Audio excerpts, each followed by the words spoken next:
Bonjour à tous, bienvenue sur cette nouvelle vidéo dans laquelle nous allons aborder le défaut des cavaliers qui tirent sur l'arène intérieure pour tourner ou qui lâchent complètement l'arène extérieure.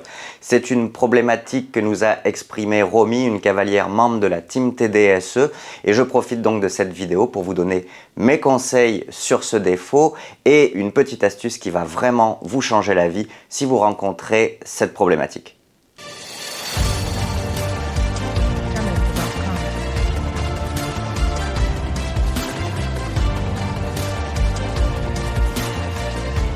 Alors vous le savez, les mains ont une place très importante dans la communication que nous entretenons avec notre cheval et dans la relation que nous avons avec sa bouche par l'intermédiaire des rênes, du mors et de cette fameuse notion de contact. Même si, évidemment, nous cherchons tous à progresser vers toujours de plus en plus de finesse et de légèreté dans nos actions de nos mains, il n'en reste pas moins que ce sont des aides essentielles et importantes pour lui transmettre les consignes, nos attentes, notamment dans le domaine de la direction. Les mains donc dans ce domaine-là, finalement, ont un impact sur le pli de l'encolure, sur l'incurvation, sur les demandes de direction, de changement de direction, mais surtout sur le contrôle des épaules. Généralement, quand on commence l'équitation, on nous apprend la rêne d'ouverture et donc on ne se pose pas 1000 questions. On écarte un petit peu la main intérieure, on attire le bout du nez d'un côté et du coup notre cheval tourne, on ne va pas beaucoup plus loin. Mais ce qui est très important, c'est qu'au fur et à mesure de vos progrès, que vous preniez conscience que pour diriger un cheval, pour pouvoir tourner correctement, c'est le contrôle de ses épaules. Et la direction passe donc par le contrôle des épaules et non pas de la tête de votre cheval. Puisque on arrive peu à peu à tourner aussi en contre-incurvation, c'est-à-dire un cheval qui regarde à droite et qui pourtant tourne à gauche. Et c'est bien ça le plus important pour pouvoir tourner de manière fluide, pour pouvoir tourner avec un cheval qui reste incurvé si on le travaille sur le pli intérieur ou contre-incurvé si on le travaille en contre-pli. Pour respecter et pour conserver la rectitude dans nos tournants, il nous faut être convaincu que la direction, c'est les épaules et ce n'est pas la tête de notre cheval.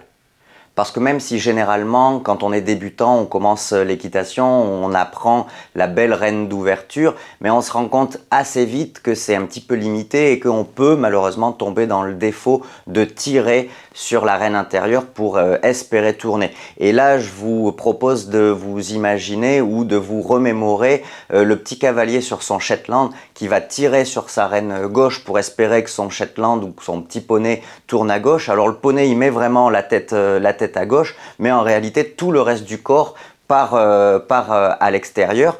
Premièrement parce qu'en tirant la tête d'un côté, du coup vous avez beaucoup plus de malchance que le corps de votre cheval reparte complètement de l'autre côté, sans nul doute peut-être dû à un petit manque de souplesse latérale du cheval ou du poney, ça c'est une évidence, mais aussi parce que vous tombez dans le deuxième défaut qui est de complètement lâcher la rêne extérieure et donc de ne plus l'avoir en position de conserver le contrôle de l'épaule extérieure. Donc non seulement vous placez le corps de votre cheval dans une attitude propice pour qu'il fuit vers l'extérieur, mais en plus vous n'avez plus cette rêne extérieure qui est censée faire un petit peu barrage à l'épaule extérieure et donc du coup vous vous retrouvez sur un cercle à gauche par exemple avec votre poney complètement ou votre cheval complètement la tête à gauche et pour autant qui fuit à l'extérieur.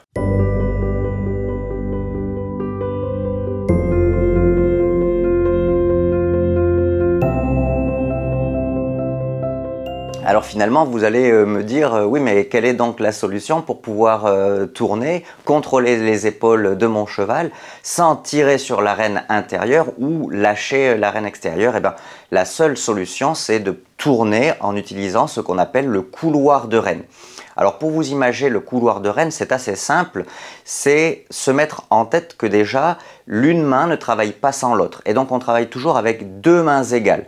Un petit peu comme si elles étaient liées par un petit bâton et donc dès lors vous tournez avec vos deux mains égales. Donc du coup forcément la main gauche attire un petit peu le bout du nez à gauche pour conserver le pli et grâce à la jambe d'incurvation, l'incurvation à gauche, mais la main droite, elle vient accompagner, elle vient appuyer la demande pour du coup non seulement être avec la main gauche, mais également pour conserver le contrôle de l'épaule droite de votre cheval.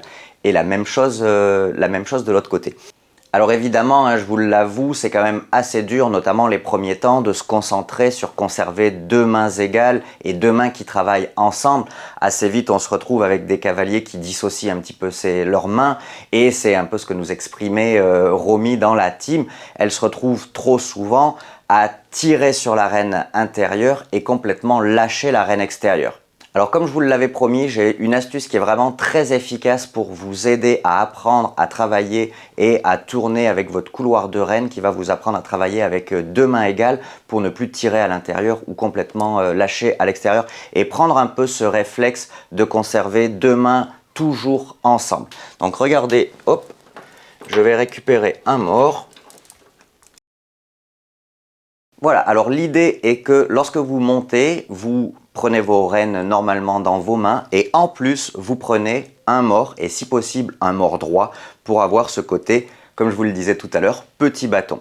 Et donc vous attrapez vos rênes plus le mors et donc là, forcément, si vous faites une action de main, l'autre suit la première obligatoirement. Si vous écartez la main droite, la main gauche vient avec. Si vous écartez un peu la main gauche, la main droite vient avec. Et donc de ce fait, vous avez réellement un couloir qui part de vos mains jusqu'à la bouche de votre cheval.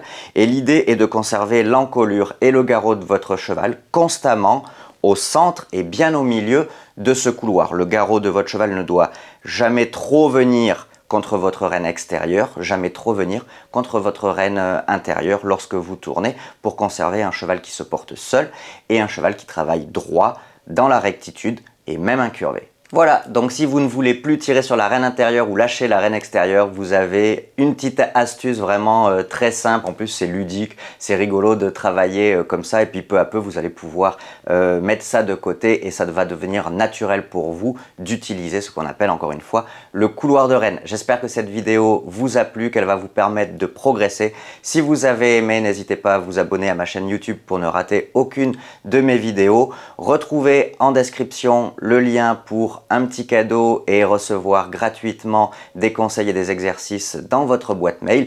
Vous avez aussi le lien de la team TDSE si, comme Romy, vous voulez partager votre expérience et partager les plaisirs de l'équitation avec nous.